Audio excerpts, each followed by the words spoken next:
Love smarter, not harder. Today's question. Hi, Dr. Karin. I wanted to ask you if there's a time that is too soon after a marriage separation to start dating again. Does it depend on the person, or should everyone spend time healing between that?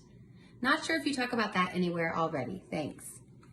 I do think it depends on the person. I think obviously we would all say it's not a good idea to get out of a marriage and then jump right into something else without reflecting on what went down in your marriage.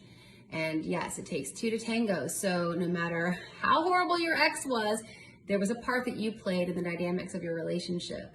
And we're so wise when we take a moment to pause, reflect, think about the part that we must own so that we can move forward addressing those parts, those things that we did that were related to the demise of the relationship, so that we don't then repeat that pattern in the next relationship.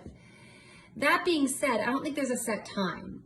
For some people, they may be married for 20 years and the last 10 years may have been abysmal and they were emotionally detached that entire time. Maybe they stayed together for the kids, whatever the case may be. So when they break up, even though it's a 20-year marriage, they've been checked out emotionally since year 10.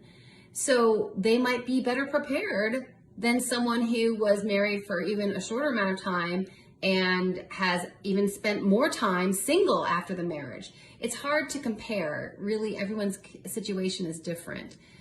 Of course, the key is just to make sure you're doing that work. And if you're not doing that reflection and trying to identify any behaviors, any patterns that were yours, if you're not doing that, then you will fall prey, very likely, to repeating some of those patterns in your next relationship. So you want to either see a therapist, you want to do a divorce group at church, you want to read some books, you want to listen to podcasts. I do have a couple episodes about divorce. One was back a while ago with Anne Arette, and she talked about getting back to dating after divorce. And then one was more recently with Dr. Dwayna Welch. We talked about healing from a breakup or divorce and moving on, and that's episode 123. So there are some resources for you. But the short answer to your question, I think it's different for every person.